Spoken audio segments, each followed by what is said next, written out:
I need you to listen, I need you to hear, and don't show any fear. I've been flying from town to town, from London to Taiwan. I've been all around the globe trying to protect your soul. We are heroes tonight, we will fly above the sky. We are heroes tonight, yeah. We are heroes tonight, we will fly above the sky. We are heroes tonight,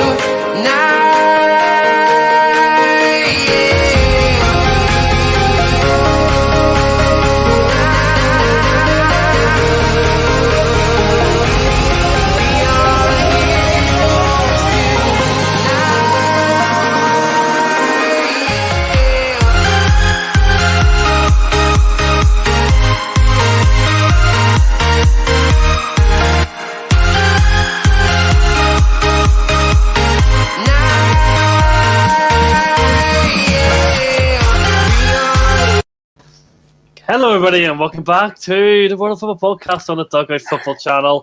It is an amazing show that we've all got lined up, and I've got three of the best pundits out there. And we don't get paid, though, after putting in the position of it. For everyone who considers there is no Douglas today, this is Doug's week off. Anyone who's not aware, Doug will be on the podcast and off the podcast and on the podcast. So this is week off, meaning that you're talking my ugly face for about an hour and a half. So don't turn off the stream because of me, please. And also, Nathan's also not with us. Nathan is away on a wee trip. It's his dad's birthday, so everybody say happy birthday to Bluebird's Legend in the chat.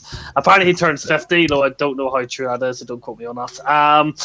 So, obviously, as I've got an amazing panel, so to my right, I've got our man. We've got literally this guy. He's got all the statistics. He's very knowledgeable. We call him David Annaborough, and he's literally one of my most favorite guests that to have on any channel, if it's mine or from one of guests and others. It is Owen from the Copbot. Owen, you know what? I hope you bring us your words of wisdom today. Well, all of that's way too much to expect. I don't know. It's the end of a long day, Josh. I'll probably, ramble on a bit, not make much sense, but I'm very happy to be here doing so. Thank you very much for the invite. Delighted to be here. We've also got a man who's definitely, I said he aged 10 years younger last month. He's now definitely aged 20 years younger, only got so short as definitely had his impact. George, obviously, I'm sure you love it. You went from the pit of depression to really, really happy. I'm sure you're thinking right now, I am actually really happy for once. It's, obviously thanks to Ollie. I'm a lot happier now with the new management in place. And really looking forward to the show, and thank you for having me as always, and hello to everyone in the comments as always as well. And also we do also have Reese, who, just bear yourself guys, he's going to talk about Ralf Rangnick probably the whole show and somehow reference something with everything with him, but Reese is here. Reese, obviously you got your dream man. We're not talking about him yet. How you feel outside of the managerial appointment? I feel like God's greatest creation. That's all I'm saying, and I ain't religious. Okay, fair enough. So I hope everybody's well in the show. Hopefully everybody's had a good day. Unless you're a Manchester United fan, I hope you're joining in the pit of depression. And so let's talk to everyone in chat. So hello, good evening, hello, Ant, hello, Yeti boy, George Calso. The worst thing is, see, when you've done that, you literally just appeared on a 50-inch TV that's right beside me, because I've got us on the TV and on my phone in the background. So your giant mug just appeared on my TV. So thanks for waiting 10 seconds. Well, my face has appeared on a lot of people's screens. We all love Owen. We should get a wee chant goal, should we? Hello, Witterbird. Thank you very much for coming in, and hello, Pete from America. Hope you're doing very, very well. So let's start off with the elephant. Let's start off with the elephant in the room. Obviously, Chelsea and Manchester United. Obviously, yesterday ended in a 1-1 draw. I'll go last as a Chelsea fan. We'll start off with a neutral fan. We'll give Owen the platform. Owen, do you think this was a fair result in the end between Chelsea and Manchester United? I didn't see all of the game, because I thought that it would be completely dull as dishwater, and by all accounts it was in the first half. But I did switch it on after it was 1-0 to United, because I thought now we might have a game on, and I was very surprised for the last half an hour or so when I watched how easy it was to just run right through United's midfield and get to the edge of the box. And looking at the stats for the game, Chelsea had 24 shots with only 6 on target, whereas United had 3 shots with 2 on target. But playing, McFred back there, I don't know if it was that, or I don't know what the problem is. I'm not a coach, but just the ease at which a Kante-less Chelsea were just able to just saunter to the edge of the box at times. United tried to break a few times, but, it was just always really too easy. So I didn't see all of the game. I can't be, I'm not going to lie about that, but I just, all the stats tell me that Chelsea should have won. I don't know what you guys think. We'll move on to the Manchester United corner, starting with you, Mr. Kyle. De Gea had 1 or 2 saves to make. Mendy probably got lucky that Fred decided he was an absolute toon and decided to chip him from 15, 20 yards out. Do you think, maybe in the half side, that the result was probably fair, given both teams were maybe lucky to score their goals? No, I thought we should have won. Get out of here! You should have won. All right. Are you trying to troll me or something? All right, let's hear this. So basically, on that sort of front, I felt like, other than obviously the penalty, which was prime Thiago, obviously being incredibly clever as we know he is, but obviously with that amount of experience and that amount of age, and he was obviously a quality player, but just one moment of recklessness ultimately by Aaron Wan-Bissaka, and like I said, one moment of incredible cunning, shall we say, by Thiago, because like I say, he knew he wasn't going to get that ball, so all he knew he had to do was put his leg in there to be kicked. There's absolutely, if I was to get put him on a lie detector test, he would 100%. He would 100% have said that he moved his leg in there, not to get anywhere near the ball, but to merely get kicked by Aaron Wan-Bissaka. So it was just one moment of absolute stupidity. But other than that, I felt like Chelsea created very little of actual note. Obviously, the 24 shots, or whatever it was, and 6 of those on target, it just shows how wayward the shooting actually was. It was just, hopeless sort of terrible finishing ultimately from Chelsea. I felt like Chelsea only really had 1 or 2 opportunities in open play. I think you had the bit with Callum Hudson-Odoi in the first half where Lindelof decided he was going to be a ghost FIFA player. And allowed the ball through him, like I said, like a ghost FIFA player. And Callum Hudson-Odoi probably should have finished a good save by De Gea with his foot. But other than that, he obviously did have that Timo Werner opportunity as well, where Aaron Wan-Bissaka got across brilliantly to block. But other than that, there weren't really any opportunities that Chelsea had that I can recall of real note in open play. So one moment of reckless stupidity by Aaron Wan-Bissaka, and like I said, a moment of cunning ingenuity by Thiago has cost us a win. And also, not only that, but you alluded to the fact that with Fred, that was a golden opportunity, because all he had to do in that situation was simply slide the ball about 5 yards. Lingard had done what because Lingard is a very intelligent player in terms of how he manipulates space and his running ability. And what he'd done there was very cleverly made sure he was onside in quite a difficult situation, and then made the run. And you could see he was even indicating with his hands where he wanted the pass. And Fred's just got his blinkers on and decides to do the most disgusting chip I've ever seen straight back into Mendy's gloves, rather than do the simple pass, which has got. And maybe Lingard probably would have missed, because he's not really a prolific finisher. But what I would say is that Chelsea really do miss, or at least in this specific game, I think you miss a definite goal scorer, someone who's calm and composed. I think if you'd had Jadon Sancho on your team, the way that he took his goal was superb. Ultimately, coolness and calmness personified. Amazing goal in many ways, because he's just got to, keep his head and slotted it. And he's the one player, obviously, at that time that I wanted to have that opportunity, because he's just quality. And I think if you'd had Sancho instead of some of the players you had up top, you would probably have won it. But like I said, that none of them really had any cutting edge or quality. and you relied obviously on a brilliantly taken penalty, obviously by Jorginho, but that's kind of what he does, isn't it?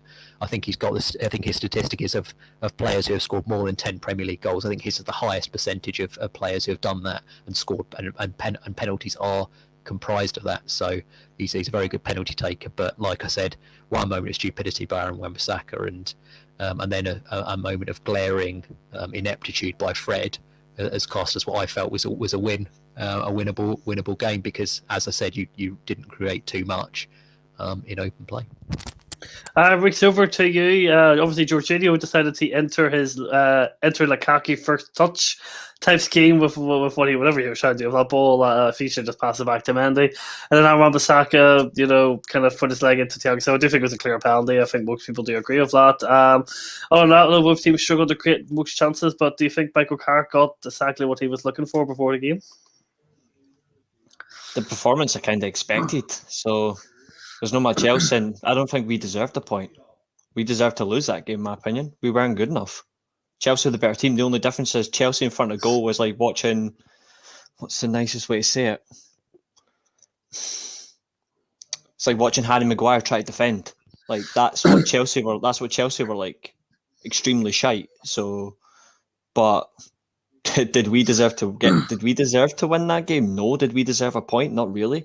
The only difference is Chelsea couldn't break us down. They had to rely on a set piece, which is constantly what United were doing last season. That was what we did at times. We had to rely on a set piece because we weren't creating from open play. And it was just lapped on mistakes. I'm glad that we got the point, but did we really deserve anything else? Not really. We got dominated. Left, right, and centre. From my opinion, I think Chelsea could have done better with the ball. But Timo Werner was atrociously bad. I don't think he wasn't linking up the play. He wasn't attacking the cross into the 6-yard box very well. I thought Loftus-Cheek was probably a bit more of a ghost. He wasn't really existent in that midfield. Marcos Alonso, I can't believe this man's back, man. This guy's back. Fucking the might despise him. Marcos Alonso would despise the guy. Yeah, exactly. Who generally is. He's awful. See, watch him try and defend, cross a ball, even do a pass. He's so slow. He moves like a turtle. I can move faster, and I'm not very fast. We know that. I think Callum Hudson-Odoi was probably our man. I think Hudson-Odoi was our man of the match. Chelsea shot themselves in the foot. Mendy nearly given that chance away, which should have been a goal for Man United. Jorginho literally entering his Lukaku's first touch type thing. He overcomplicated it.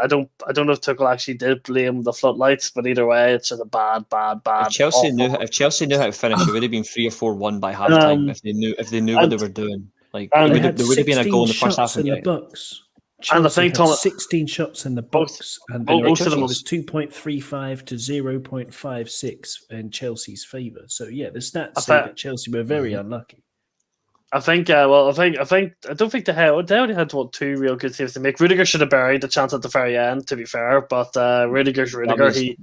He just hit shots and hoped for the best. It's a centre back. It's a centre back. You're not expecting a centre back to place it. So I'm annoyed that we didn't win. It's a types of games we should be winning, but the only good thing is we didn't get beat, and it just proves that if Chelsea really want to win the league, they have to actually try and beat Man United. But I guess Chelsea just can't do it. The only thing I would say is Tuchel made the subs far too late. If they made the subs quicker, got Mount on, Lukaku on quicker, Chelsea maybe would have won. So Lukaku made a good difference when he came on. But I know the stats going ahead, but I don't think Chelsea created enough, and our play was kind of one dimensional. Kind of get the ball out to the wing backs, cross it in, and no one was really attacking that ball. If Rudiger buried his chance, could have been different, but that's just the way we were just extremely poor. We were lucky that we didn't concede anything. That was the only difference. Like, in terms of the point, I'm glad we got it, but we didn't really deserve anything from that game. We weren't. I already expected the performance. I already told you the scoreline. It was going to be a 1-1 anyway. I told you this. It was just a shot coming. Well, what do you guys think of Werner's body language? Because I only saw the last half hour. I saw him absolutely shank a shot wide where he was, any other striker or forward would have got it at least on target. I don't know if you saw that one, but after that one, he sort of had his head in his hand sort of thing. And then he missed another one a couple of minutes later, and again it wasn't even close. You know what I mean? Like he was just, I don't know, I can't remember if it was an air shot or if it was just miles wide or whatever. I can't remember exactly, but I remember his body language because he was just like, you know, when you see lots of Premier League players and they miss something, like you watch Salah or Ronaldo or, you know, one of these top players, then when they miss, they're furious with themselves. You know, they're like, you know, you can see the rage that they missed something because they know that they can do better. But you compare that to Timo Werner, and he's like almost like, oh no, again. And, you know, the second one he missed, he was like, you know, always like down, like, oh man, I'm rubbish, aren't I? You know, and it's the wrong, he seems to, just purely from the body language, I don't know, because I don't know the guy at all. But, you know, like, do you not find that that's the wrong kind of body language from a top striker? Doesn't it worry you, Josh, if that's, you know, that's your forward and he's just like, yeah, I'm rubbish, aren't I? I think it gives me, I hate to say it, but it kind of gives me Morata vibes where you can just tell the guy just is so low in confidence. He doesn't have much belief in himself. I think he's good in open play, but see, yesterday, like, he wasn't linking up the play. There was a lot of times where you know, balls were crossed into the 6-yard box and no one was attacking the 6-yard box at all. It was very easy for Man United to stand their own box in that sense. And I just think Werner, for me, just, I don't know, it's giving me Morata vibes. I hate to say, you know, I hate to mention Morata, but I just don't see where the confidence is coming from Werner. I think he's good in open play. I don't think he's a striker. I don't think he can play as a number 9. He's someone who can link up the players and more of an attack in midfield, whereas the false 9 is not very good. So let's go to the select, share and stream the folks to do agree. Doug thinks it is not a penalty on Thiago Silva and Wan-Bissaka. Rudiger should have scored. If Rudiger scored, I was in a bar, I would have went absolutely crazy. I think I was the only Chelsea fan with about 20 Man United fans. I think that would have been slightly awkward. Hello, Jack. Clear penalty. Never a penalty, to be fair. Keane agrees with Doug. Chelsea are badly missing the goal of Kante. I don't think we're missing Kante that much. We've played without Kante for quite a lot now. You know, over the last couple of seasons, he's been riddled with so many injuries. So I don't think we're missing Kante as much as what people think. A very soft penalty. Jorginho blinded by the lights. I don't know if Tuchel actually said that. I couldn't actually find out any official quotes, but if he did, then I'm not going to say anything about that. Rudiger should be absolutely burying that chance in the last minute. If he did, to be fair, Darren Fletcher told him to shut up yesterday, so that was a win. Yes, I did see that. You couldn't get more of a clear band. The United game was shit. Fred is first and Rangnick's chopping block of thing. Well, we will get on to not even going to happen. I can guarantee you that. We will be previewing the games come up midweek after we talk about the games happening the week after. Chelsea might suck. I don't think both teams sucked. I think Chelsea just couldn't finish their chances, and I think Manchester United got exactly what they wanted in that game. That's just not the way. So, breaking news: Juventus could be relegated to Serie A B, stripped of their most recent Scudetto if they are found guilty of false accounting. All these office in Turin and Milan. Yeah, Juventus are a bit of a. Yeah, Juventus are a bit of a dodgy one. Week 2006 all over again. Weeks in and voices financial statements on stage for a total of 42 transfers, including Ronaldo and stuff, and between 2019 and 2021. Tonight, Juventus included their players' values on their accounts and likes of Pharrell and Frederick Corby with their association. The club will not be exempt from any punishment. So there you go. There's one to keep up with. Joey, we will be talking about Juventus later on. Not for that, but that makes me extremely happy. So moving on to Rafa Benitez's Everton. Obviously, Everton losing. I think that's their 6th loss in a row, if my memory is not mistaken. To Brentford 1-0. I'm going to start off with you, George, because I'm going to come to one last because obviously he used to have Rafa Benitez as a manager. I also see no one as a Fred on Rafa. Is this a question of Rafa Benitez's tactics are just not good enough as Everton, or is this Everton team maybe just really, really bad? I think it's more likely to be the latter, to be fair. I think, obviously, with Everton, it's one of those things, isn't it? You sort of, I mean, we're to be honest with you, obviously as a Manchester United fan, it's not really, we can't really laugh at anyone or sort of like go against anyone really, because again, a disgusting thing that I heard, obviously just very briefly on our game, was the fact that if the season had started, I think on September the 20th or whatever it was, we'd be bottom of the table. So yeah, it's one of those things. I think with Everton. I would still say that they will be giving, obviously in terms of the original question down there, is he close to the sack? I think they will still give him quite a bit of time. I don't think it's quite as terminal or as bad as what would be required to sack him. And I think they will give him time and opportunities to turn things around. I don't necessarily think Everton could have expected too much from this season anyway either. So it's just one of those cases again where you've just got to give a manager time. Rafa Benitez is a quality manager, certainly better. Well, in my opinion, in ways that he's a better pedigree than should be going to Everton. In terms of what status of a manager he is, obviously European Cup winner with Liverpool. But yeah, I think it'll just take a bit more time, and I think eventually he'll get it turned around. And I don't anticipate him being sacked anytime soon. Reece, what do you think about Rafa Benitez is struggling at Everton at the moment? I think if Everton sack Rafa Benitez, then that proves that Everton stats as a big club, like as a so-called big club in England, in terms of like their historic, dead.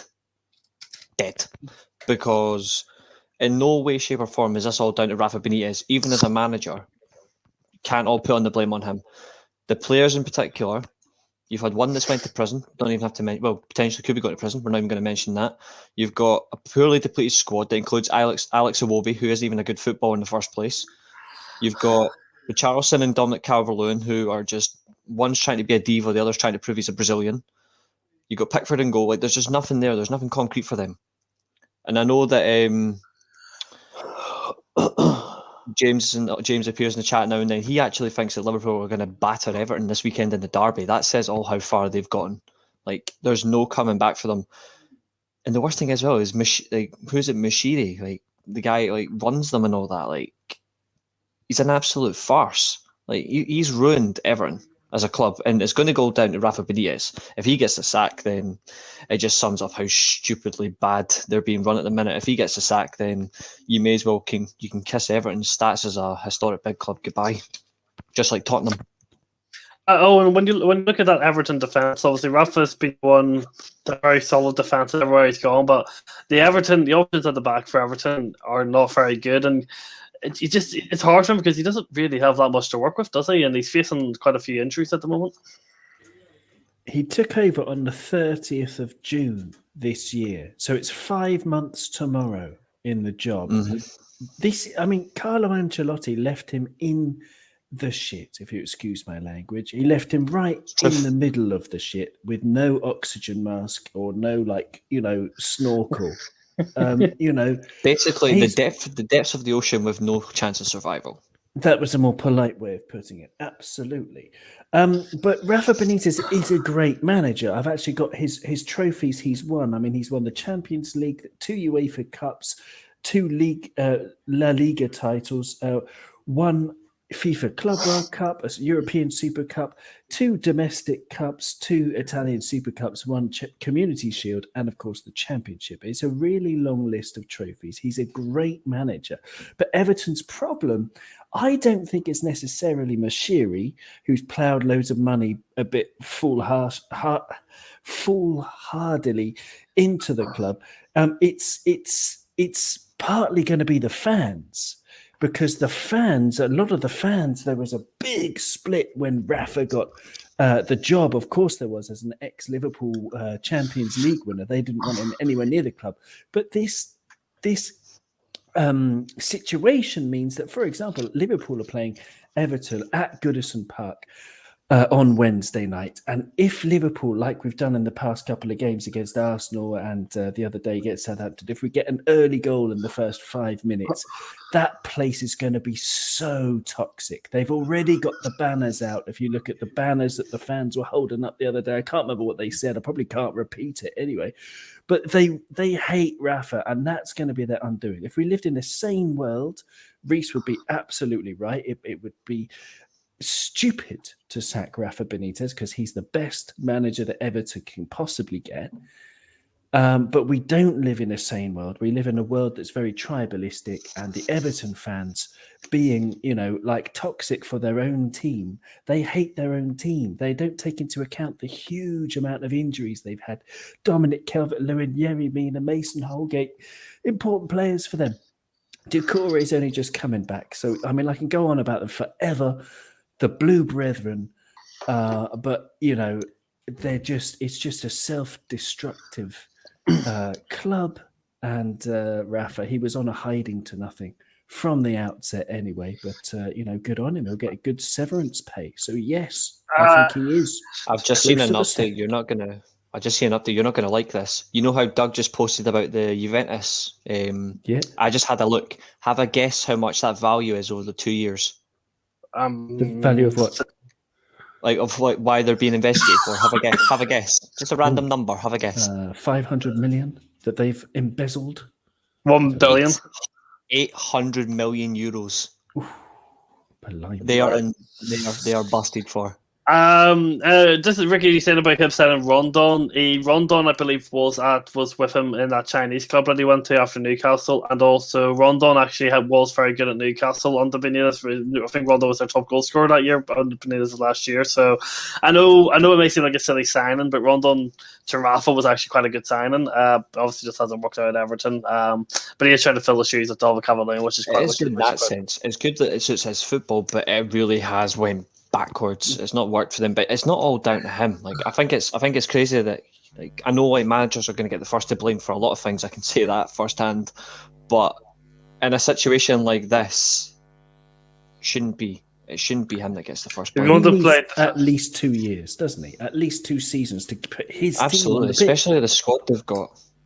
If you want to play defensively solid football, you need better defenders than Michael Keane. Bloody hell! We will obviously get onto. We'll get onto looking ahead to the midweek games. Anyone have any tips on how to deal with a cut on the lower eyelid? Right, unfortunately, not Keane. Cold water and a tissue. Cold water and a tissue is what I normally do. If I have a cut under the eyelid, but other than that, sorry, mate. You may as well just ask a beautician. They'll probably tell you the best option. Hello, Robert. Stephen, thank you very much for coming in and saying hello. So let's move on to the next one. So Eddie Howe see Newcastle. Obviously, Newcastle losing 2-0 against Arsenal at the Emirates there on the early kick-off on Saturday. Newcastle, other than maybe very small glimpses, were hopeless defensively. The defense is championship level. Reece, I'll start with you then. Can Eddie Howe get Newcastle out of this massive slump that they're in? And again, they have a must-win game tomorrow night, but we said we will be previewing the games after later on. So in terms of what you've seen here against Arsenal, do you have much hope for Newcastle?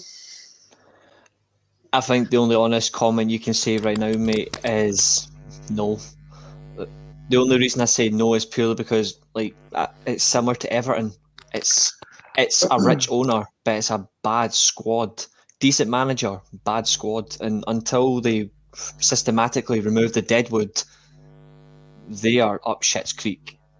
Not as bad as Juventus, but they're up shit's creek. I mean, they're going to be the most expensive team to be relegated in football history, but that's going to be beautiful to watch. But until they bring in some signings to strengthen this squad, which they can do in January, 70-80 million pound is the quoted transfer budget for January. They really need to invest that in at least 2 centre-backs, in my opinion, and a number 9, because they don't have anything to suggest that they're going to survive comfortably. And Eddie Howe's teams are remarkably good going forward, but at the minute, it's not an Eddie Howe team. It's still coming off the back of a poor regime under Steve Bruce and Mike Ashley. I do expect them to stay up, though, because eventually quality, I think, will prevail, and I think teams around them will falter. But at the moment, I think Eddie Howe's in serious jeopardy. I only see Newcastle surviving if they make at least 3 signings in January, and that ain't going to happen. I think it'll be 1 or 2, but they need, in my opinion, 3. And they need to get Dubravka back in goal. Oh, Dubravka was back in goal against Arsenal, to be fair. I think he made one really good save, but I don't think Arsenal did test him too much until they scored. Owen, I didn't see the highlights, so I didn't know if he was in goal or not. That's why I said Dubravka. I didn't see the highlights. Owen, did you see any highlights of this game? I watched it. Yeah, I watched Newcastle's game because I'm sort of intrigued by them, because he's another manager who's on a hiding to nothing. Because the best case scenario for Eddie Howe is that he keeps them up and then he gets sacked, because they're going to think, oh yeah, we're going to get a more high profile manager now, because we're staying in the Premier League. The worst case scenario is that they get relegated, which they're bound to. No wins in 13 matches. That tells a lot of the story. But also, the teams above them, Norwich are also bad. Norwich's goal difference is -20. That's shocking. Newcastle's is the second worst in the league, -14. And I just don't see how they're better. They can climb up and be the fourth worst team in the league anymore, because that means they'd have to be better than Burnley, Leeds, Watford, Southampton, Everton, and Aston Villa, and then we're all the way up to 13th, and they're nowhere near on that level. So, yes, if they make a few signings in January, but then, of course, FFP is going to be watching this team more than the others, I think, because, they're so much richer than everybody else that I think even the Man City lawyers will be out to get Newcastle, and there's nothing more dangerous than a Manchester City lawyer. And George, obviously you can say whatever you want with Newcastle. Well, I'll say how did Aubameyang miss that chance to hit the post? How? So on that one, I actually, obviously I did only see the highlights because I was kind of waiting with bated breath for our little obviously United Chelsea and also desperately hoping not for another thumping that we've had obviously from Liverpool and City. But I did see the highlights, and in that, I think on that opportunity, I think it just came to him a bit quickly. I have been, it's quite easy sometimes to take the mickey out of Arsenal, but I have been quite a fan of Aubameyang, particularly obviously when he was at Dortmund. And I think obviously initially when he was at Arsenal in particular, he was phenomenal and in many ways was the only saving grace in quite a dire few years for them with his goals. Obviously somehow also winning a golden boot within that team, which is quite some feat really. But I think it just came to him a bit too quickly. But I think just talking on that sort of game, I think a few weeks ago we were talking about how which would be the team that might also make the top four. I think obviously with Manchester United's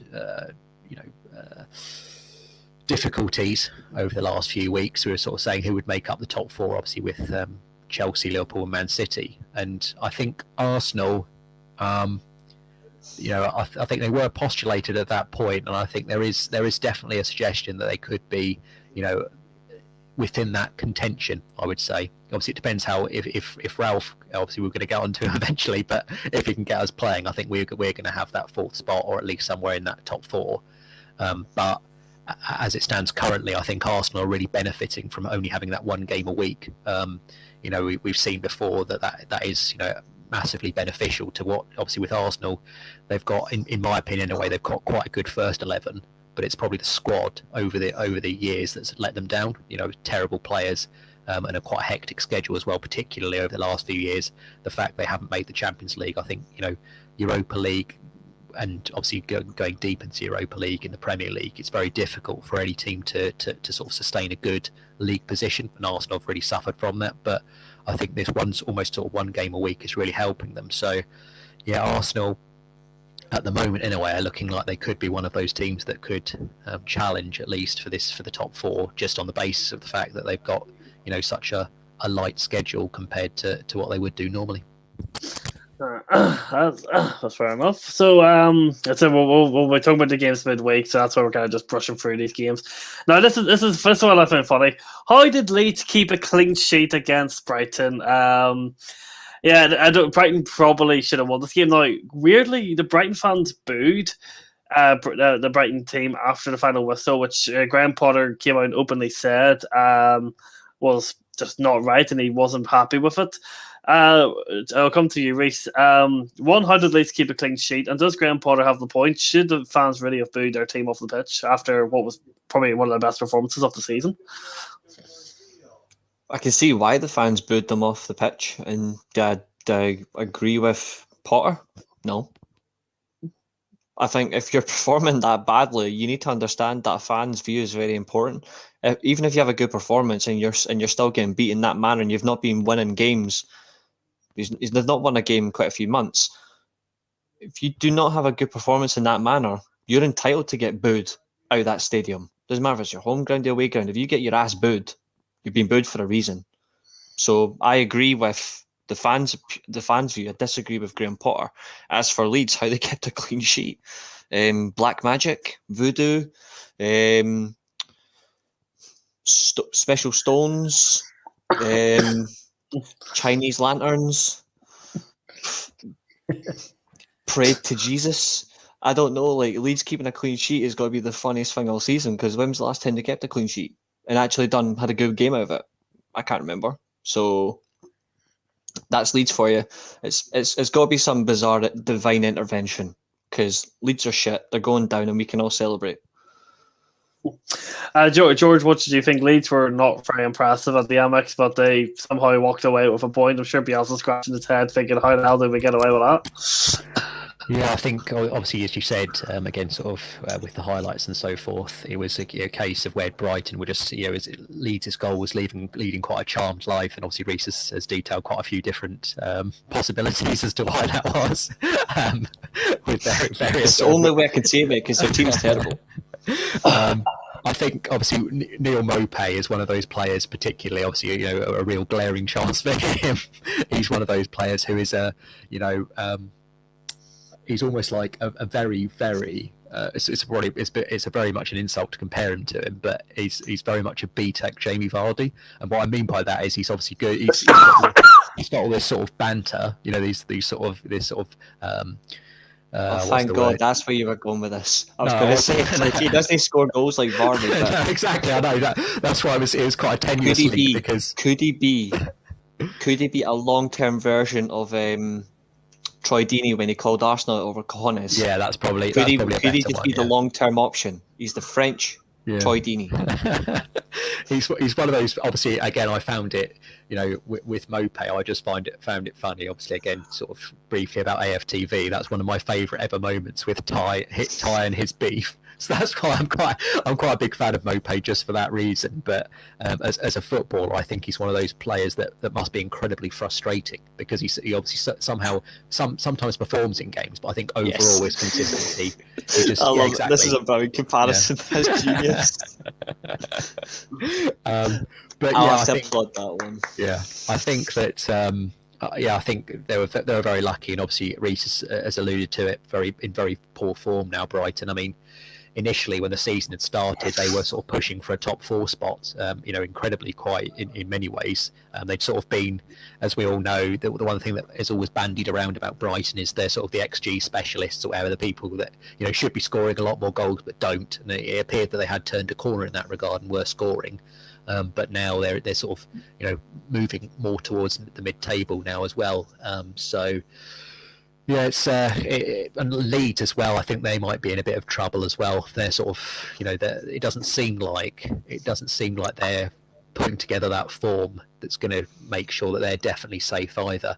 I would say that I also agree, just very briefly, my final point, slightly off topic, just talking about the relegation battle and obviously Leeds potentially moving into it, but I would say I would agree with Reece as well about I feel like Newcastle probably won't go down.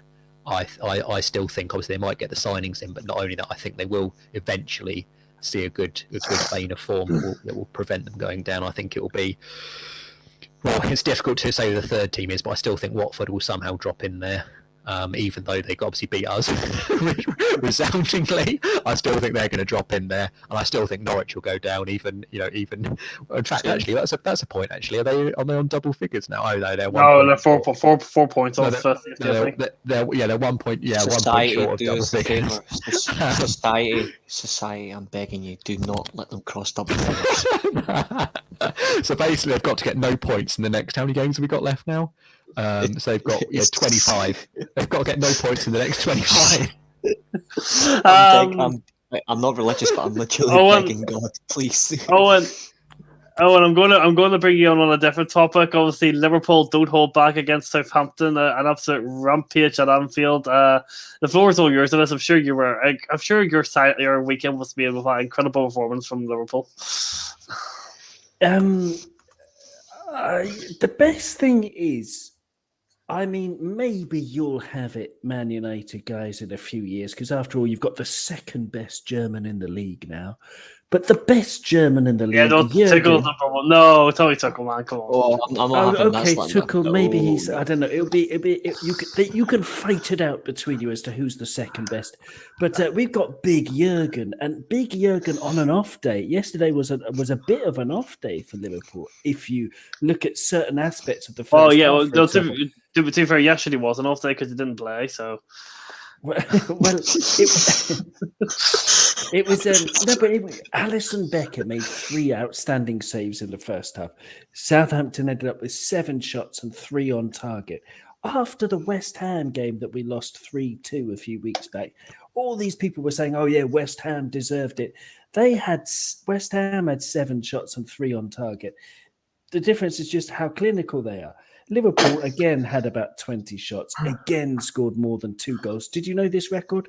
That we've scored at least 2 goals in 17 matches now, which I believe has never been done in top flight history by any team, scoring at least 2 goals in 17 consecutive matches. So to score 4 and to defend as pretty badly as we did at times, but to be so dominant with Diogo Jota just learning to be clinical. If this Liverpool team learns to be clinical, that's the final piece of the jigsaw. And I know it's early doors, and we're 2 points off Chelsea, we're 1 point behind City, but Liverpool is the best team in the land.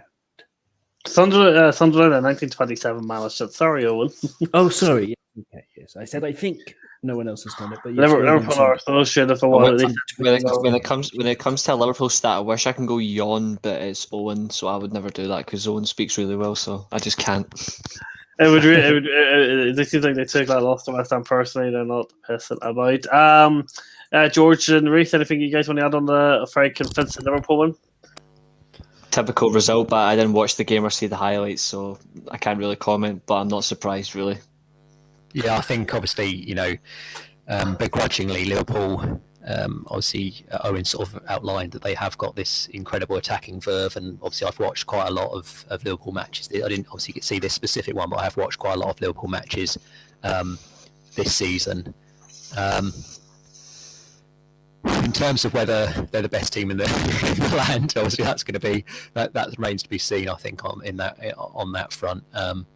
Obviously, all the sort of statistics, I think obviously Manchester United, for example, had that unbeaten run, which we obviously still now have, but ultimately no trophies for it. So obviously the final proof will be in the pudding in terms of whether they win any trophies.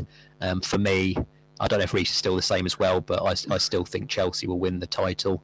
I just feel like, obviously error from Jorginho, but I feel like defensively, which I think obviously defenses win titles. I feel like Chelsea have got the best defense, and that's why they'll win the league.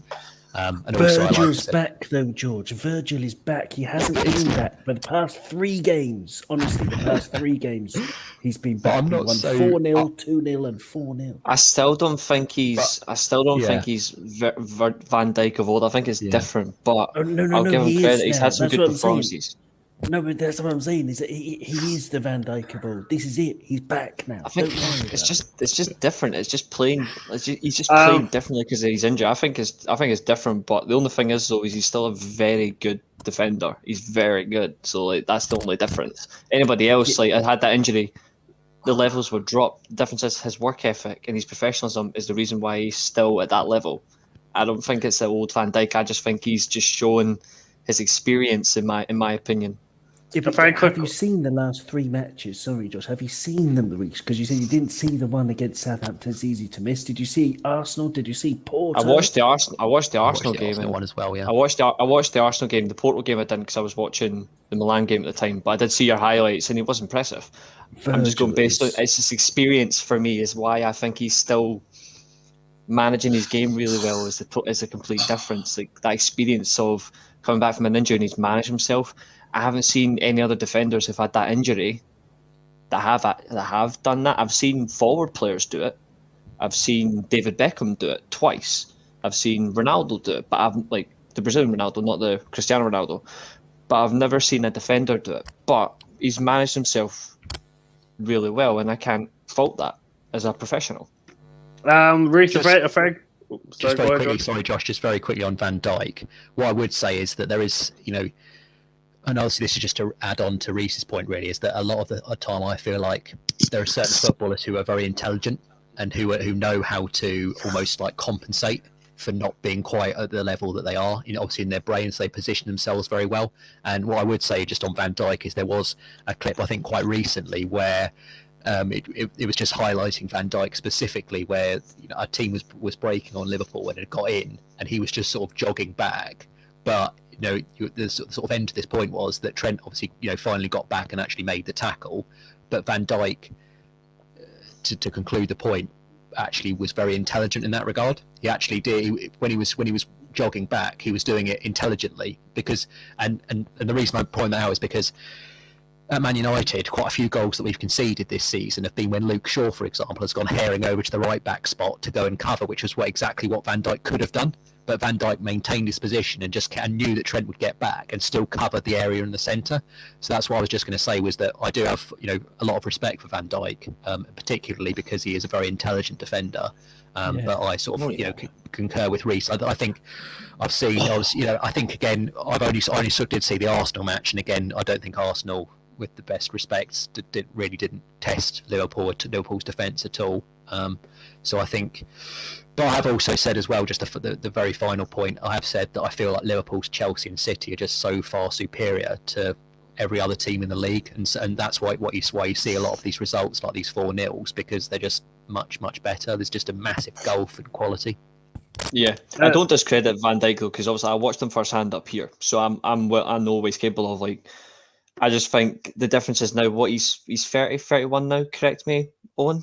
He's 30, I believe. Yeah, I'll check. 30, so I think 29 or 30. Yeah. I think the fact that he's a senior pro, he's like, I would deem him a veteran, because he's no longer in his prime, but he's still a fantastic player. I think it's just the fact that he's so well adapted to his game in the Premier League now. He knows the physicality, he knows the pace of the league extremely well, from playing with Southampton, now playing with Liverpool. I believe this is his 4th season, I'm not sure, but it's that smartness for himself to understand the league, and the fact he's managing himself really well, that's why I don't think it's the Van Dijk of old. I think it's a new form of Van Dijk, where eventually the levels will drop, but the way he's playing right now, where even like you mentioned the jogging, for example, that's different. You wouldn't see any other centre-back do that.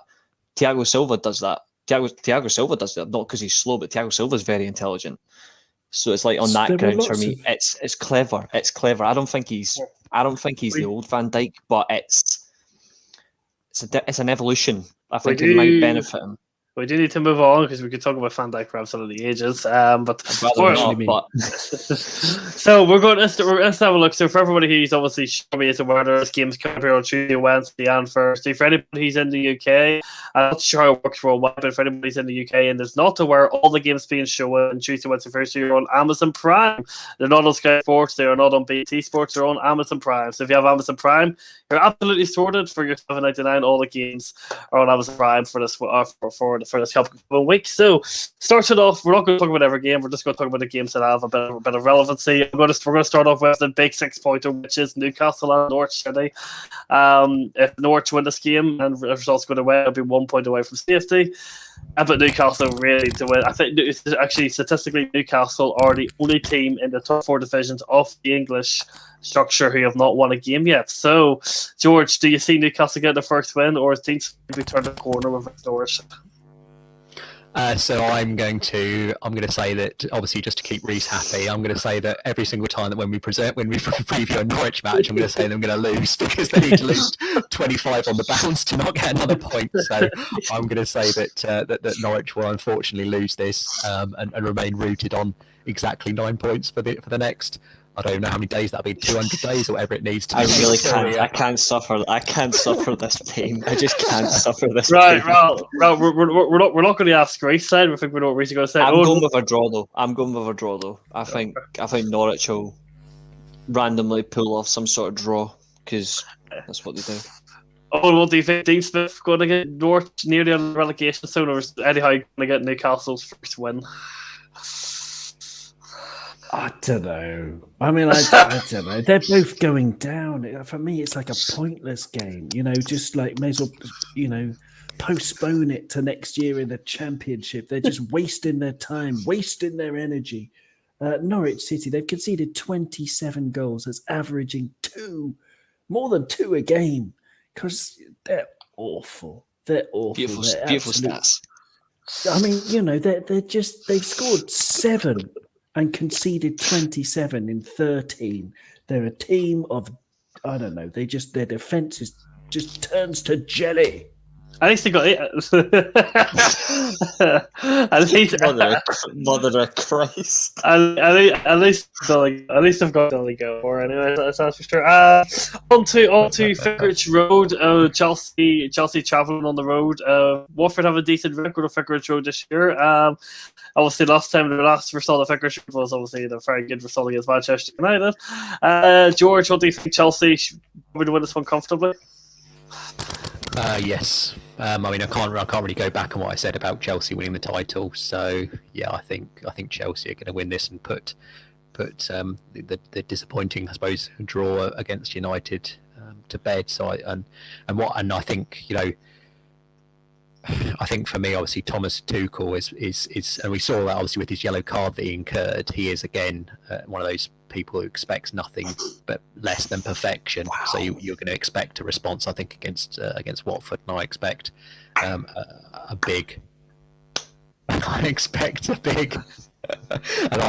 big win and response from Chelsea. So yeah, Chelsea win. Reece, Claudio Ranieri going to get any shock results here? 3-2 Chelsea. 3-2 Chelsea. Owen, same question to you. Claudio Ranieri, is he going to pull out the dilly dong bong, whatever he bloody says, and pull out a masterclass? It's going to be dilly ding, dilly dang, or dilly darn for Chelsea's rivals, because Chelsea are just going to walk this one. Yeah, Watford are rubbish. Sorry, Man United fans. They were, I don't know. I don't know. I like Claudio Ranieri. I wish I've got a theory when it comes to them. They're just hungry hornets, trying to. Sorry, that's the wrong phrase. That's not what I normally describe them. But I said hungry because I'm actually want something to eat. The horny hornets. They got up for it for one game. And then they've went down ever since. So I guess the floppy disks really must be back in shop sales then. Cian, I'm not even going to make a comment on that. All I'm saying is, Cian, is next time you go to use the wash, always check your pockets. It's always advice I'm giving because I've done it myself. Reece, I'm going. Obviously, Steven Gerrard, 2 wins from 2 Aston Villa boss, two very good wins, a great one against Selhurst Park, which should probably a very well deserved win too. Taking this thing off a good team, but he's got Pep Guardiola coming to Villa Park here on Wednesday. Do you think this is, he hasn't come up against maybe such as a world class manager yet in this managerial reign? Yeah. Do you see this maybe being a bit too tough for him, or do you think he'll pull out something out of the bag for Aston Villa? All the respect to Gerrard, because obviously what he done at Rangers, he done a very good job, especially against managers who were actually better than him technically. He is coming up against the best manager in football, like probably the past decade, like Jurgen Klopp after that, in terms of like the top 2 world football. But in terms of this game, I think Villa will score a couple of goals. But in all fairness, I'm going Man City to batter them 5-2. 5-2? I think they'll do what they'll do is they'll do exactly what they did to us to Villa, except this time they'll go ruthless and they'll try to get some goals in because they really need to start firing in. Because right now that defence is for City, like I've said numerous times, you break the pressure, you can score at them. They really need to start putting teams away more. Like they didn't really do it against West Ham until late in the game, in my opinion. I watched the game; it wasn't until late in the game they kicked on. They need to do that early. So, yeah, I'm going 5-2 because you know what City are like. They do concede very odd goals. I do think they will in this game. Owen, obviously Stevie G, a man close to your heart. Is he going to beat Baldy Gola? Are you okay, Reece? I'm going to pretend I didn't hear that.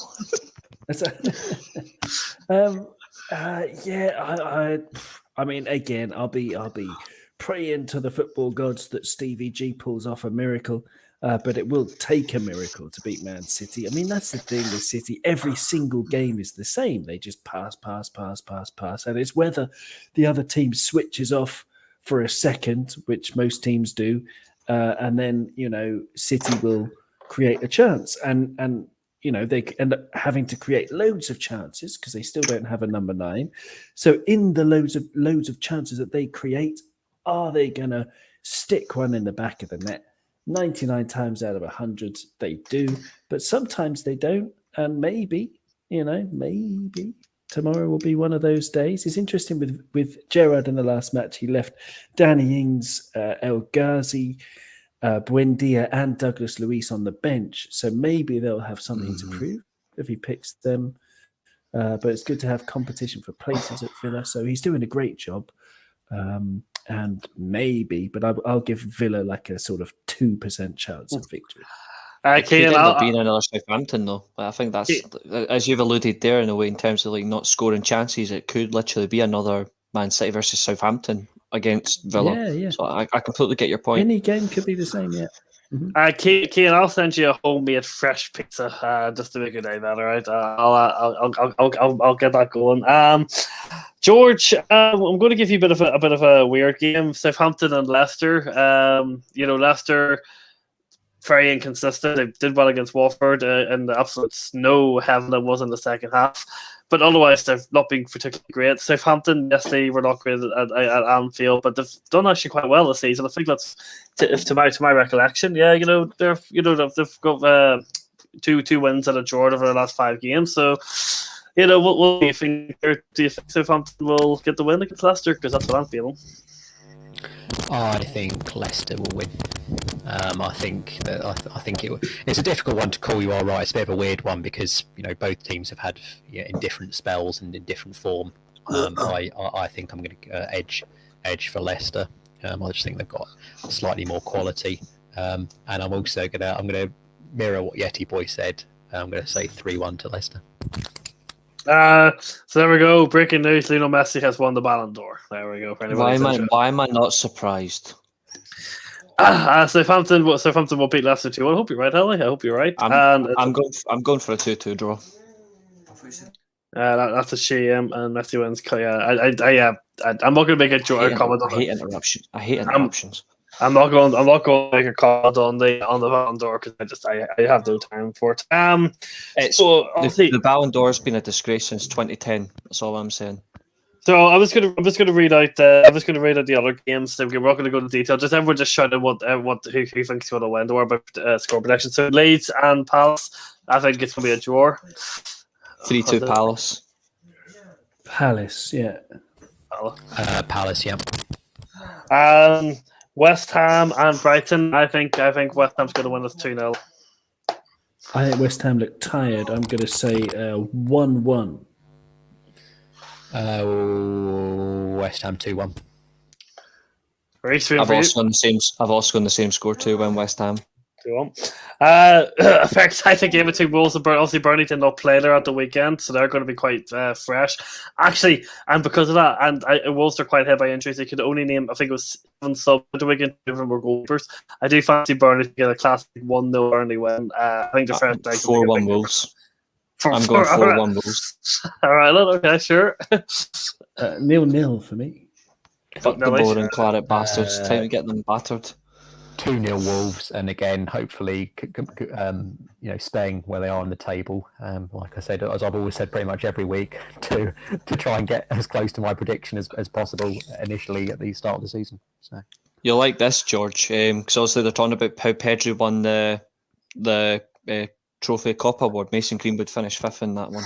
In the top, out the list as well. He finished in the top 5. Better than Mason Mount anyway. But yeah. And our final quick prediction before we talk about the 2 big games that are off midweek, and it is Spurs and Brentford, 1 each. I think Brentford will get a decent result here. I've gone 2-1 Brentford. I think 2-1 Tottenham. 2-2. All right, so let's get into the 2 big games that are taking place. So first of all, Owen, the stage is yours. The Merseyside derby at Goodison Park. You've already kind of give your rough saying about Liverpool getting an early goal and how the place could turn talk.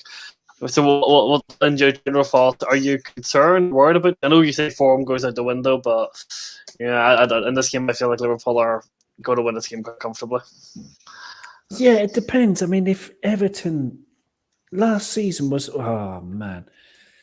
Last season we had our midfield, our first midfield 3, our first choice midfield 3. They played for the first time. Fabinho, Thiago, and Jordan Henderson. That's our first choice midfield. And since then, because Richarlison just basically assaulted Thiago and should have gone to prison for it, kicked him out for a few months. We've only been able to play our first choice midfield 3 times since Thiago came to the club.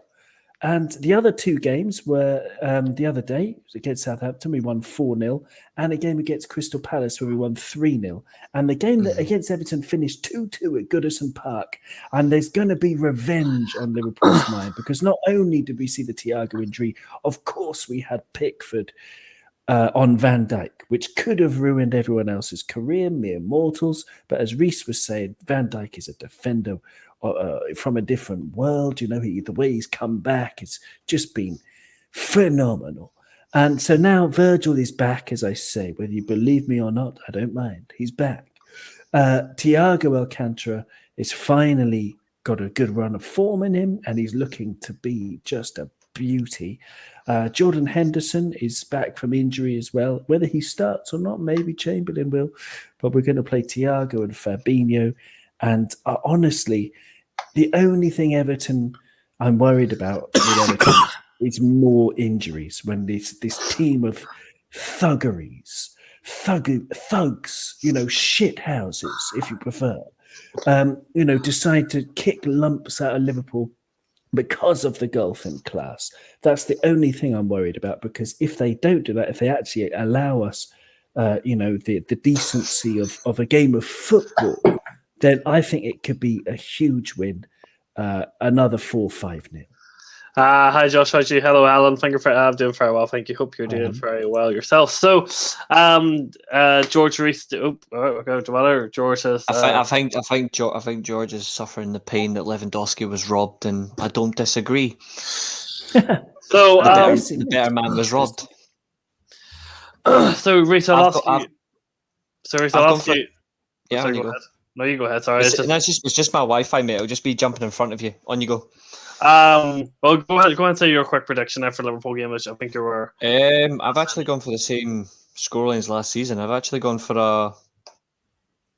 See you later, V. I'm actually going for a 2-2 draw. I'll be honest. I think Liverpool score first. Sorry, I think Everton will score first. Then Liverpool will score twice. And then Everton will nick it right at the end. Get a cheeky, insulting header from open play that Alisson will then go batshit crazy for, because his defence left him hanging.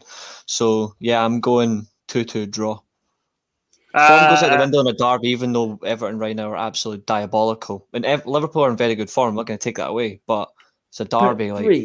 Reece, the look at the goal difference in the Premier but to be League. fair, come on. It's the honest thing. I'm going to predict a Liverpool win, because it means you're going to go towards the top of the league. I have to save face. Okay. Helen, just I've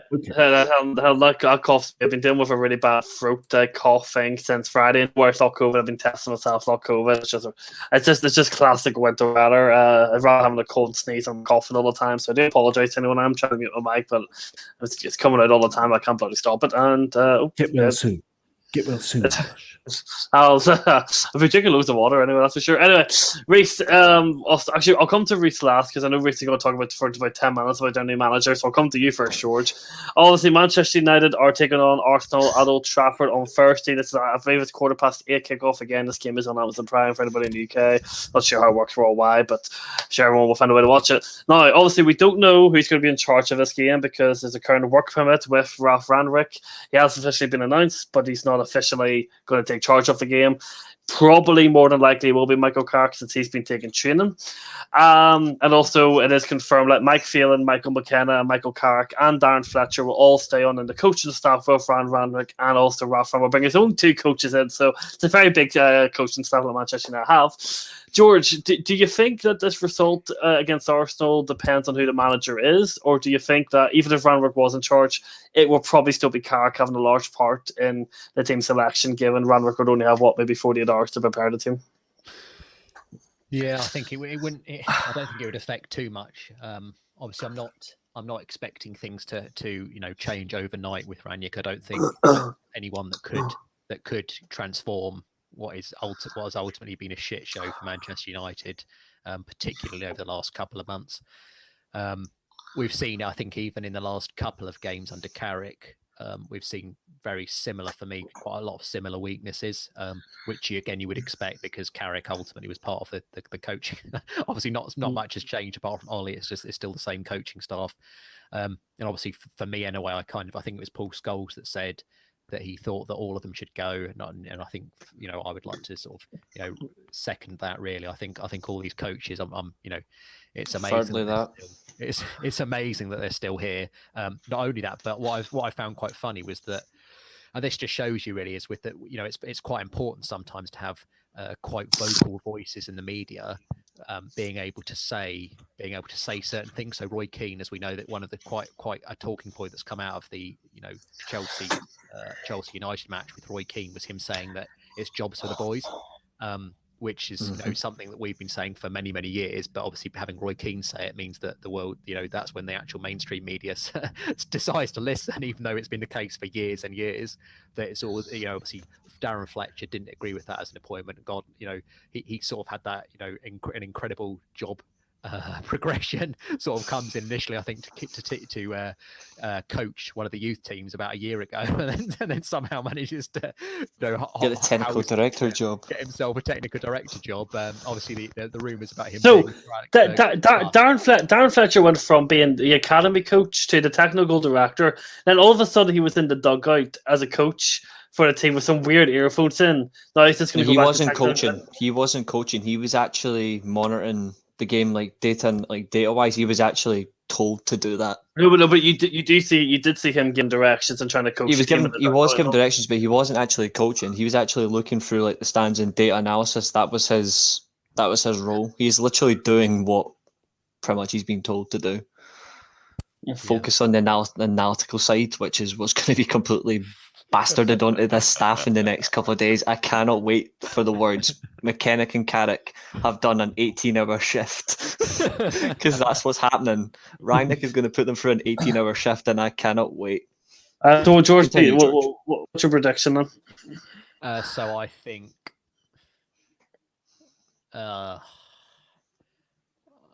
I think it's probably going to be a draw. I think, using my head, I think it's probably going to be a draw. I think Carrick will do the same as he did against you guys.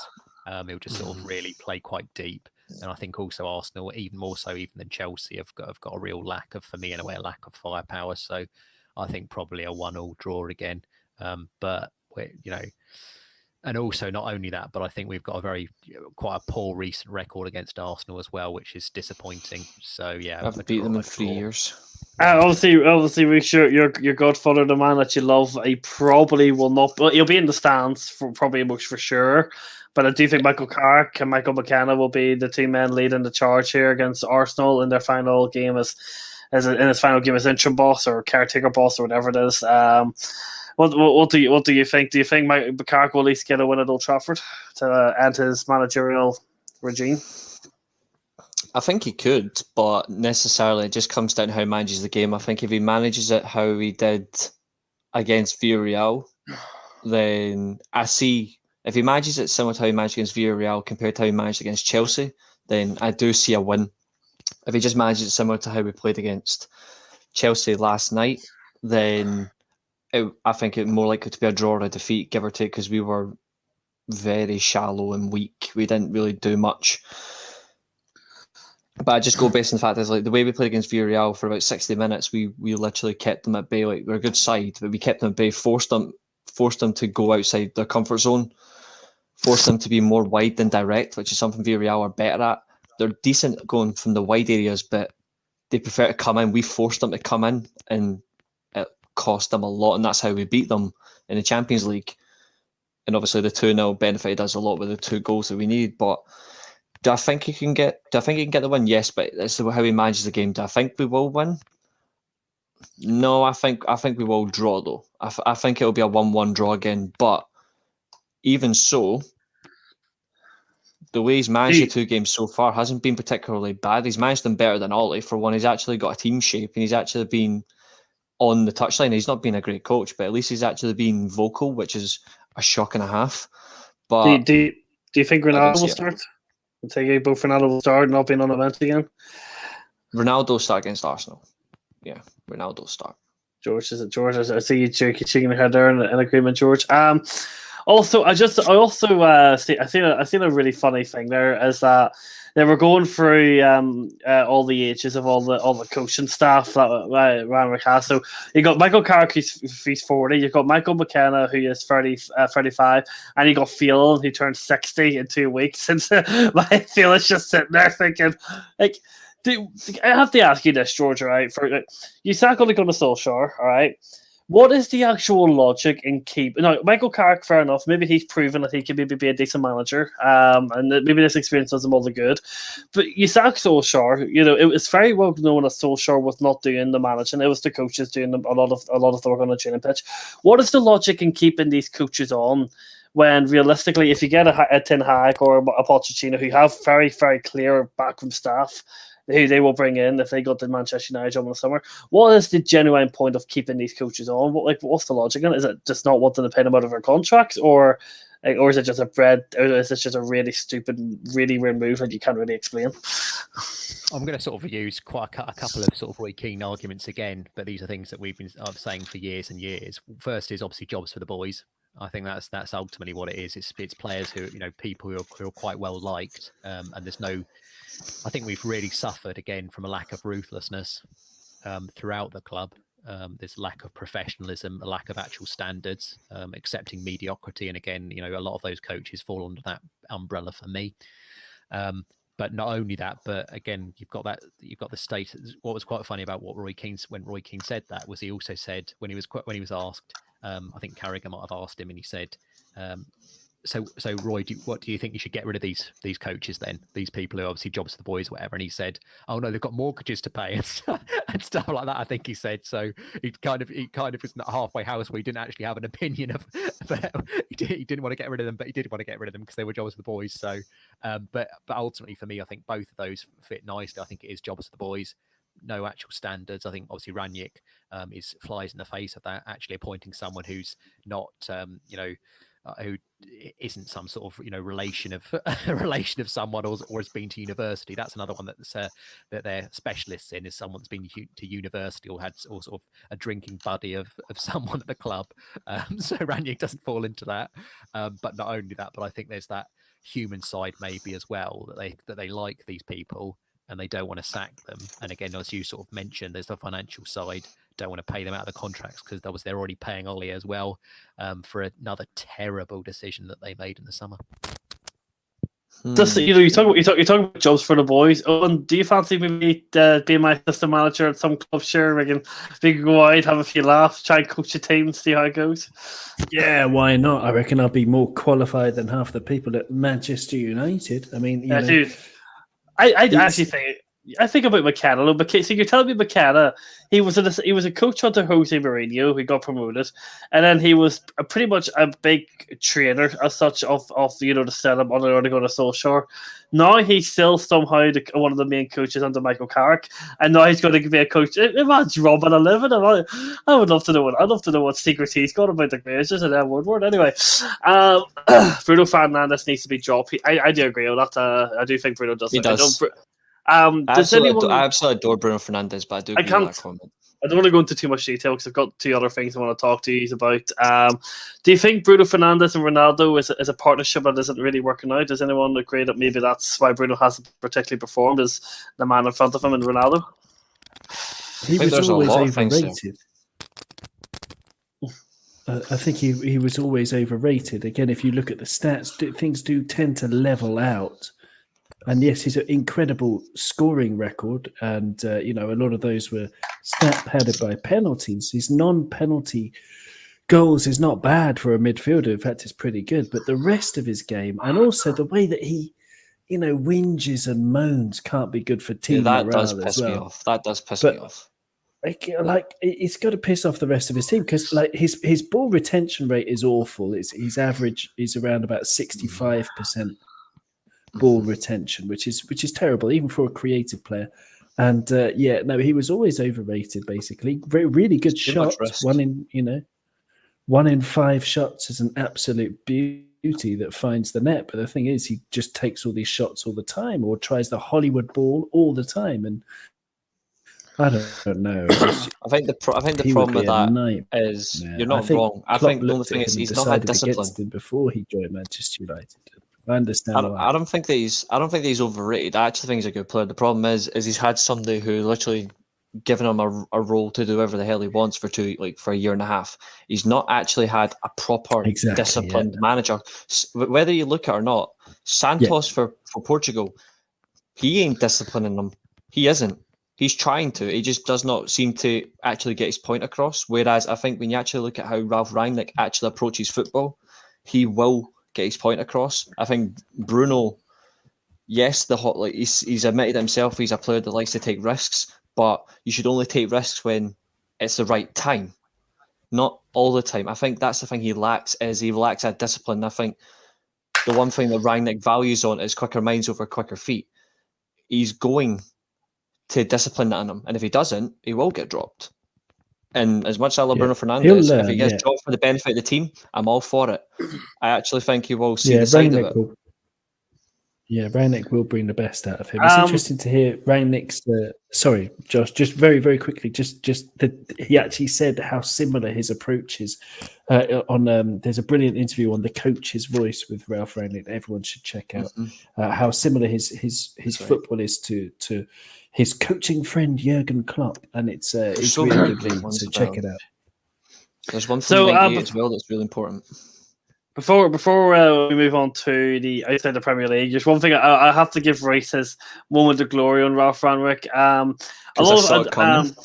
You spoke about him on last week's show in good detail about him, so I'll not ask you on him as such. But do you want to let anybody tell people about these coaches that he is bringing in to work alongside the Manchester United, the current ones? Are these guys really top quality good coaches that he's bringing in? Well, they are coaches of the highest level. The one that we were thinking about that was coming in is Kornetka, but he's actually staying at Lokomotiv Moscow. He's actually taking Ralph's role. Ralph's actually putting him into that position. He's bringing in his top coaches from the likes of Leipzig and PSV. There's one coach he actually rates at PSV. He's actually bringing them with him. The only one I'm not so sceptical about is the one that is concerned from Salzburg, because apparently he's not long in the job. My only concern is the players he's having to work with. Some of them will grasp the style really quickly, whereas I think a few of them are bang average lazy bastards. There's quite a few lazy bastards in there, and I'm looking forward to seeing them being worked, because I don't think any of them actually knows what a full shift is. So it'll be interesting to see that, because he doesn't take any nonsense. He doesn't take any bullshit. If you don't work, you won't play. So I do see that in the value. His coaching staff are on the value of fitness, data analysis, and we know about the high intensity. They're expected to work. They're going to be working 18 hours a day. This is a fact. This is something he's done at every single job he's done. It's an 18-hour day because he wants perfection. He demands perfection. All right, so let's move on to a manager who is very, very much in the shit, as Owen kind of put it earlier, and that is Massimiliano Allegri at Juventus. Allegri is currently sitting 7th with Juventus. They've won 6 games, they've drew 3 and they've lost 5. They've lost their last 2 games, or lost their last 3 games if you do include the Champions League game against Chelsea. George, for Allegri, who before he left Juventus, did an incredible job. He got them to a Champions League final, was winning the Serie A comfortably. He's went back into Juventus, and they lost 1-0 to Atalanta. Now, they are facing a lot of injuries, but is Allegri just walked into a really, really bad group of players like Maurizio Sarri and Parlo did come out and criticise, or is Allegri just really maybe just an overrated manager? The former for me of that. I think these players are. I think there's a real lack of talent and quality, and that's obviously what he's suffering from. So I obviously, I think for me, what I gauge it on is Ronaldo really, and I think he knew that it was a sinking ship, and he knew he had to desert it. Obviously, unfortunately, it was out of the frying pan into the fire when he came to Manchester United, but he certainly knew that Juventus was not the team for him that were going to win him, obviously, the major honours. So he knew that he had to move on. So Ronaldo, again, obviously a player that can carry a team, but even he, obviously, over the last few years was struggling to carry Juventus. And I think, obviously, the one player as well that we've seen, obviously, I've seen various highlights over the season that's a very good player, obviously, is Chiesa. And it just feels like, again, he's almost trying to work by himself. And again, he's not. He can't carry them, and I think obviously Ronaldo had tried in the Champions League a few times over the past few years. Obviously against Atletico Madrid, for example, with those 3 goals, with that hat trick, and other times. But I think Juventus are very much a team of bluffers. And I think, for example, if Pogba is thinking of leaving in the summer, I think he should. And obviously Juventus has been one of the options for him. I think he'd do well to steer well clear, because Juventus are obviously in a massive heap of shit, and obviously Doug has very much outlined again that there's serious financial allegations against them again as well. So it's going to be fascinating to watch, but they're in an absolute shit heap of a mess. Owen, I know you don't like defensive managers, and Allegri very much falls into that defensive, rigid, old style of play. But is this just another case when you look at loads of cases? Do you think this is just a case of why you never go back to a club that you've left, especially most recently, like he did? Is this just why, especially when he was sacked by Juventus? Is this why you just never go back to the same club? Maybe, but I think the reasons for teams failing. We often like to think, well, it's all down to the manager, but they're often really complex, and it could be the owners, it could be loads of different things. Obviously, it's just come out now in the media that the investigation into Juventus, but surely they knew things behind closed doors, and people were worried about it. I mean, if you go back to the 20th of October. Then Juventus had just been on a 7-match winning streak. It's just since then they've played 8 games. They've lost 4 of them, including the 4-0 against Chelsea, which was their worst defeat in 17 years, including losing at home to Sassuolo and away to Verona. And it's just these kind of results that are like, whoa, that really shocking for the Juve fans, I'm sure. I don't know, but it's complex. I mean, Juventus's transfer strategy has been, moronic for many years, signing all these old players on, free transfers for big signing on fees, or players like Emre Can, like he wasn't really good enough for Liverpool. Why would he be good enough for Juventus? Serie A, I mean, I was listening to a podcast today, someone called it the real Farmers League. And I don't know if that's fair, really, but it's not of the highest quality. And Juve, I don't know. I think it's complicated, but I haven't watched any Serie A this season because I just don't have time. But I don't want to. I don't know. It's corrupt, and I don't know. You never know what's going on. It's all a bit shady. Juventus have been a big part of that in recent history. So I don't know. I think. Good luck to them, as good luck to any Italian team. But it just looks like the pressure is well and truly mounting. Reece, what do you think about Allegri?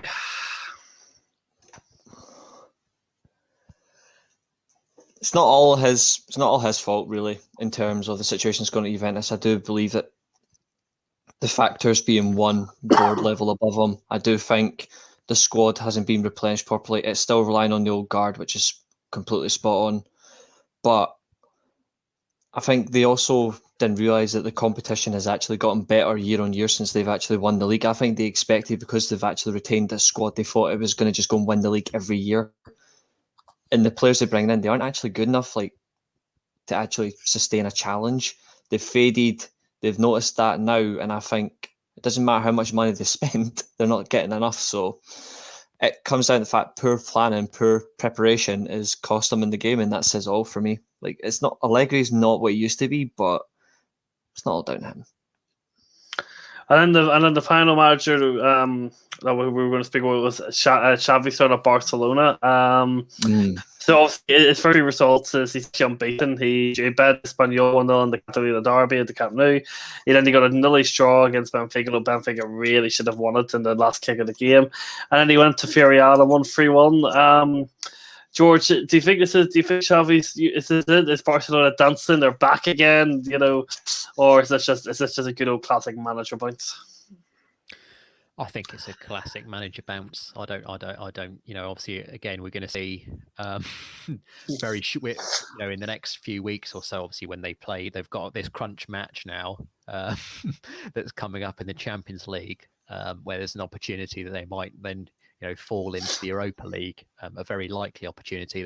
They know that they've got to.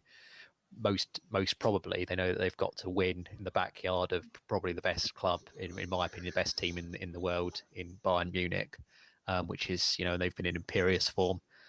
So, yeah, I think it's just a sort of new managerial bounce. And just very briefly, in a topical aside, obviously about the Ballon d'Or for literally a few seconds, I've just seen that the Ballon d'Or people have invented a new award called the Best Striker of the Year, which they've given to Lewandowski. So even the Ballon d'Or knew that it was such a fraud they had to make up a new award to allow Lewandowski, who should have won the Ballon d'Or. They had to make up a new award for him to win. It's criminal. But yeah, that was just an aside. So yeah, I think it's just a new managerial bounce for Xavi. If anybody has any questions in the chat, please ask away. It can be about anything, and we will absolutely answer your questions just while we finish off this last one. One game doesn't mean that Barcelona are back. Jobs this big, takes ages to rebuild. It's going to be long, hard, and painful. That's a joke, Blair. I won't make. Reece, do you think Xavi has the credentials to be a successful manager? I'm not entirely sure, because there's a difference between being a successful player and being a very successful manager, or even just being a successful manager. But I think probably the best thing he ever did was he went to a league that generally nobody gives a damn about. He went to Qatar, where frankly there's no speed in the game, there's no high level competition, but it's still a football league. He's went there, he's learnt his trade. My only concern is he's went from there straight to Barcelona. I don't know if that was the right decision as the permanent employer. I think he should have been, if he was going to Barcelona, I would have said as a number 2. And then learn his trade there under somebody more experienced and then be given the role. But then again, Xavi has a brilliant football mind. He's very clever, he's very articulate, he got his ideas across very quickly. I think the performance against Villarreal, for me, says it all. A fantastic result. And Champions League, I think he's going to get through. I think they might get a draw off Bayern. And I did say on our Champions League prediction stream at the very beginning, I said Bayern Munich would only lose 2 points all group, and I said it would probably be a draw. You think Nagelsmann would heavily rotate that game, wouldn't you? Yeah, I do see him rotating in this one, so I don't really expect much, but Bayern are already an unstoppable machine. They're going to win the Champions League anyway. Spoiler. But for the Barcelona team, I agree with the comments like Kian about it's going to take a long time. This is an even more dangerous situation to the rebuild they had to do after Van Gaal in 2002 when they brought him back. They have a lot to do. They've got a lot of money to figure out how to manage that because they're in heavy debt. Players that don't belong there, big contracts on players that shouldn't be there, personnel that shouldn't even be in a Barcelona shirt in the first place, like Braithwaite and Luke de Jong. But Barcelona are still a respected club, and I think in any circumstance you want to see Barcelona be at the very top again to compete, because a very good Bayern is good for competition, a very good Barcelona is good for competition, a brilliant Real Madrid is good for competition. It's the same like the top English clubs. You want them at the best in Europe because it makes the competition better. Having a very weak average Barcelona in Europe is like having Burnley in the Europa League. It's just a disgrace, really. So that's what you want. You want the best clubs be at their best, but they are in this situation because they deserve it. Micromanaged money badly over the past decade. Sandro Rosell, Bartomeu, the list goes on and on. Poor management. They deserve what they've got. But the question was Xavi. I think he could, but at the moment, I don't think he's the best man for Barca. I don't. We have a question from Ricky. What formation does Ralf Rangnick like to play? 4-2-2-2, 4-4-2 diamond, 4-4-2 base, or 4-3-3 at Hoffenheim. He has used a 3-1-4-2, but the 4-2-2-2 is his preferred formation. Barcelona lose to Bayern, which they probably will, and Benfica beat Barcelona drop into the Europa League, which Yeah, I'm looking at it. It's only 2 points. It's only 2 points between Benfica and Barcelona. The other thing I think Benfica can do it. Yeah. If Barcelona draw with Bayern and Benfica beat Kiev, then Barcelona will also go out because obviously of head-to-head, and obviously Benfica. Right. So that's why Barcelona know they have to win, really. I think if Barcelona do go into the Europa League, though, like to see Barcelona in the Europa League, I don't think they've been in that competition since the early 2000s. I think it might have been. I think it might have been that time. I think they did the last time they were in the competition. I think they did win it. Like, correct me if I'm wrong, I think they did, but it was a long time ago. But I don't think they will. I think those level of players, like the likes Ansu Fati, like Griezmann, Frenkie de Jong, the proper one, not the crappy striker, Gerard Piqué, like his experience, Marc-Andre ter Stegen, they will not want to be in the Europa League. You will see them have but they won't have a choice. They won't have a choice. I mean, Barcelona is 7th in La Liga, and looking at their team against Villarreal, they might have won 3-1, but any team that still has Sergio Busquets, Gerard Piqué, Jordi Alba at the back to try and prevent the other team from scoring. I mean, what year is this? 2008. It's I agree with you completely. I agree with you. I think Barcelona are caught in the past. Yeah, I do. I agree with you. I think they are. Yeah. But on the Xavi thing, sorry, go ahead. Just on Xavi Hernandez, I have a big Xavi Hernandez bias because I was born on exactly the same day as him, which is weird. The 25th of January, 1980. And we've had very similar lives. I mean, he spent 17 years. He has a brilliant voice. At Barcelona. He won. Very similar lives, all the way through. He had 25 major trophies at club level and a World Cup and a European Championship. And I watched all of those on TV. So, we've had a very parallel life. But don't get me wrong, I've got nothing against Xavi. I just think it's too soon his career. I think it's similar to, because Pirlo's one of the smartest football men I've ever seen. But he had the same circumstance. I think it could be like that. I think any manager, even Steven Gerrard in Scotland, for example, it needs to go in with a really clear vision. And this is the thing that I'm worried about a little bit with Manchester United, because I'm sure Rangnick's going to do a great job there because he has a very clear vision. And this is what it is. And the personnel are interchangeable. Obviously, you try and get the best players you can, but they fit a system. And so if Xavi does that, because I'm under the impression from extremely good sources that Real Madrid are going to have a particularly kick-ass team from next season onwards. And I think by Barcelona, it will take a long time for them to get back up there. I hope they do, because I don't like Real Madrid. They were set up, by Franco as a sort of fascist propaganda tool that not many people talk about or even know. And, it's important to look into the history of them. They have a history of corruption, and despite being heavily in debt, buying the best players and, being protected by the government, etc., etc. So I don't like Real Madrid.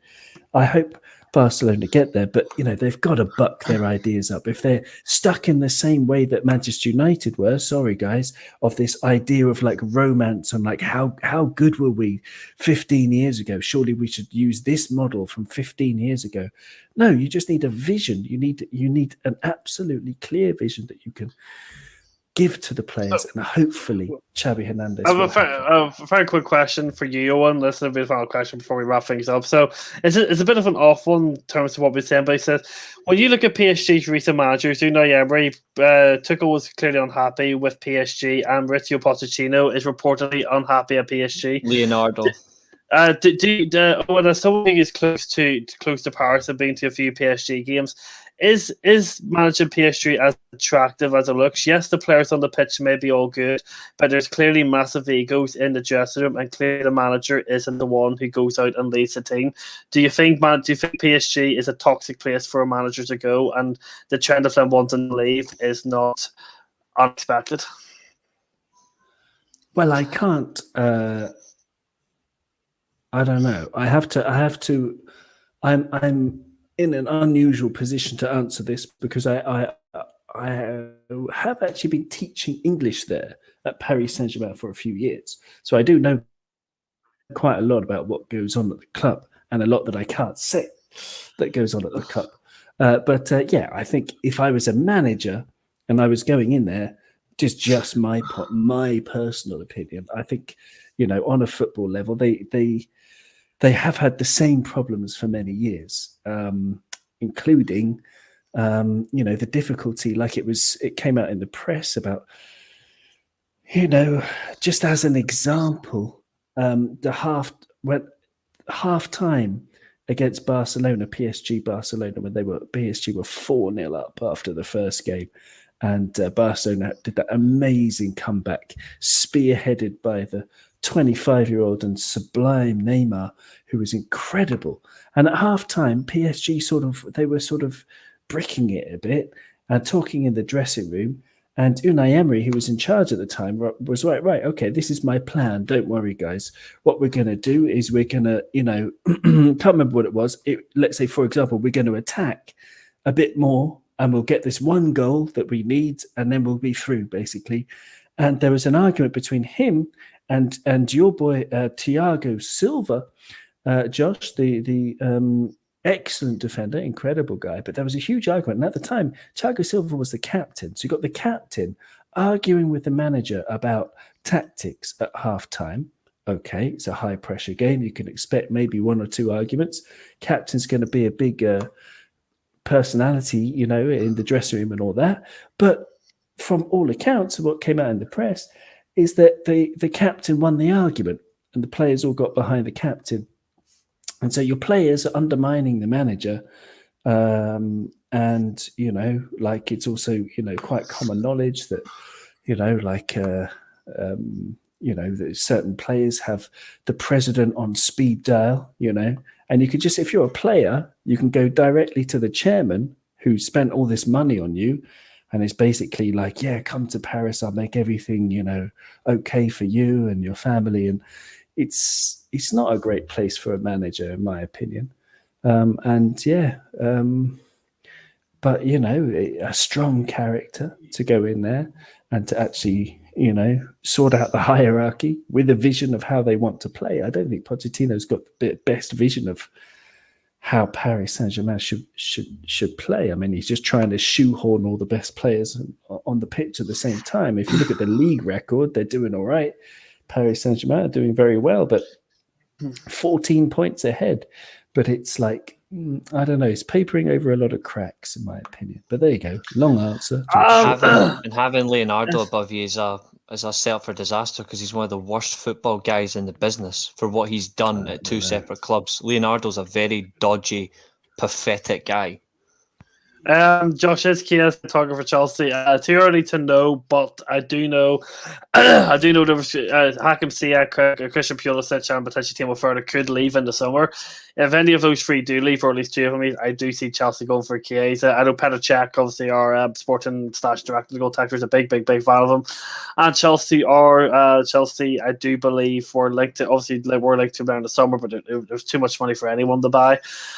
So I do think he's a target, but are we realistically going to get him? I think Pulisic and Ziyech need to go before that happens in my eyes. But I'll take it. I'm sure any club would take him any day of the week. I don't think anyone would say no to Chiesa. So that does wrap it up for another week of the World of Football podcast. Obviously, as I said, there's a ton of football to be played. There's 2 games tomorrow.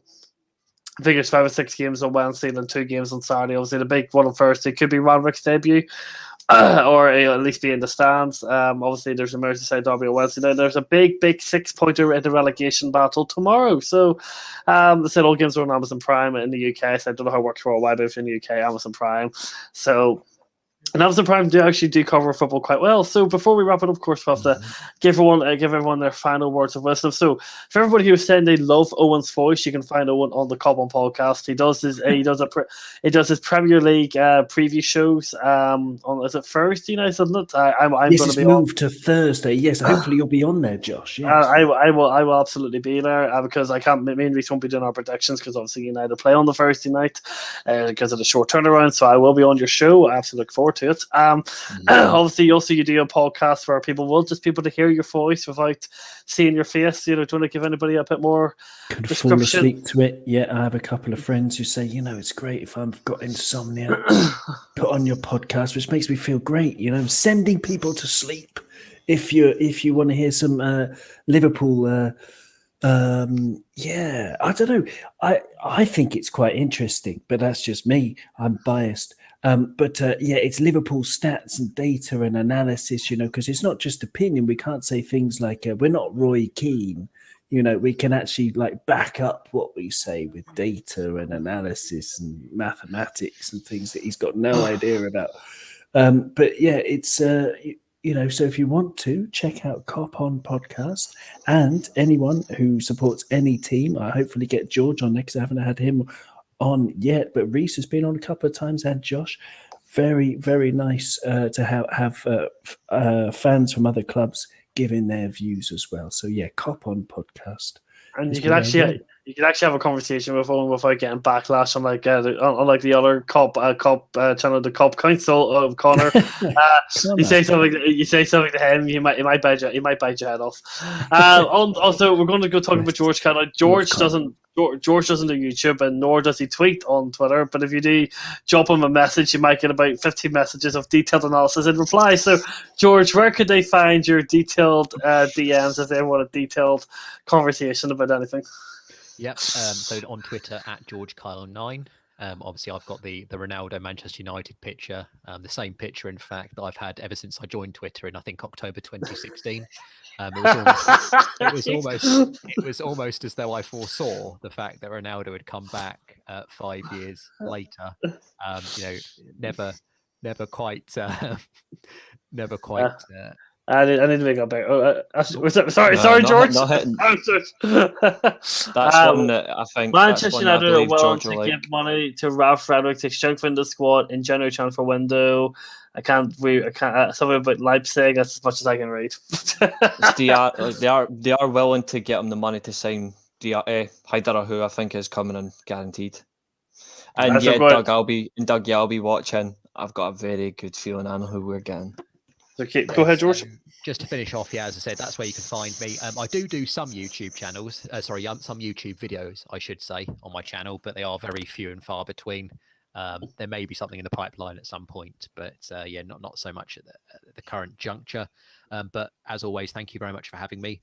Obviously, Josh and Doug obviously is the channel, and thank you very much to everyone who's watched as well. And I'm just going to finish with the Erling Haaland point. The celebration, I had to bring that in because it was one of my favourite moments of the weekend. Was him actually shithousing a Wolfsburg fan. I'm actually happy you brought it up because I actually did totally forget about that. Well, I think we should totally recreate George. I'll be the Wolfsburg fan. You can be Haaland. So I'll let you go first.